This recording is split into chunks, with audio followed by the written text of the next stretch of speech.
एक बार एक साइंटिस्ट ने एक टिड्डे को पकड़ा और उसको अपनी आवाज पर छलांग लगाना सिखाया। साइंटिस्ट टिड्डे से कहता कि कूदो और टिड्डा उसकी आवाज सुनते ही जोर से छलांग लगा देता। अब चूंकि साइंटिस्ट था तो तजर्बा करना तो बनता ही था। उसने टिड्डे की छलांग पर तजर्बा किया। साइंटिस्ट ने उसकी एक टांग तोड़ दी और फिर बोला कि कूदो।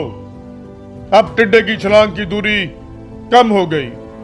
साइंटिस्ट ने उसकी दूसरी टांग भी तोड़ दी और फिर बोला कूदो।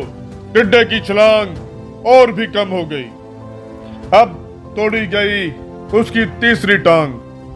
छलांग की दूरी और कम हो गई। एक एक करके बेचारे टिड्डे की सारी टांगें तोड़ दी गईं। अब आखिरी टांग टूटने पर जब उसे कहा गया कि कूदो तो वो हिल भी ना पाया। अब साइंटिस्ट ने अपने एक्सपेरिमेंट का नतीजा अपनी डायरी में लिखा। जानते हो उसने क्या लिखा? जब टिड्डे की एक टांग तोड़ी गई तो वो थोड़ा बहरा हो गया। जब उसकी दूसरी टांग तोड़ी गई तो वो और ज्यादा बहरा हो गया। हर टांग टूटने के बाद वो और ज्यादा बहरा होता चला गया और सारी टांगें टूटने के बाद वो बिल्कुल बहरा हो गया। जोर जोर से चिल्लाने का भी उस पर कोई असर नहीं हुआ। वो तो अपनी जगह से हिला तक नहीं। छलांग लगाना तो बहुत दूर की बात है।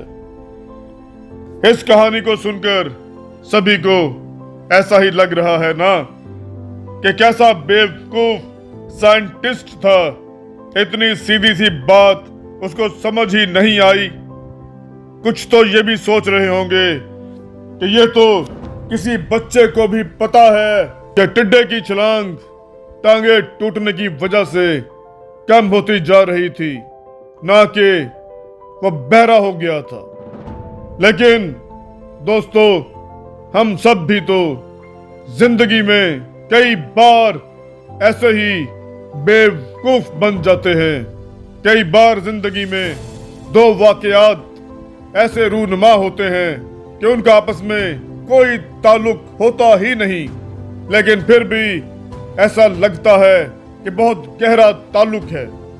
कभी कभार हमें दिखता कुछ और है और हकीकतन होता कुछ और है। हमें समझ कुछ आता है और असल में होता कुछ और ही है। इसलिए अगर पछताना नहीं है तो जिंदगी में जल्दबाजी में कभी कोई फैसला ना करें। लोगों की बातों में ना आए। हमेशा मैच्योरिटी का मुजाहिरा करें। मैच्योर आदमी हमेशा अपने अंदर की आवाज को सुनता है और फिर फैसला करता है। वो दूसरों के किए गए फैसलों पर अमल नहीं करता। वो अपनी जिंदगी की कहानी खुद लिखता है। दोस्तों, आपको हमारा चैनल, हमारी बातें, हमारी कहानियां कैसी लगती हैं? हमें अपनी कीमती राय से जरूर नवाजें और अगर कोई सजेशन हो तो वो भी जरूर दें। आपका बहुत शुक्रिया।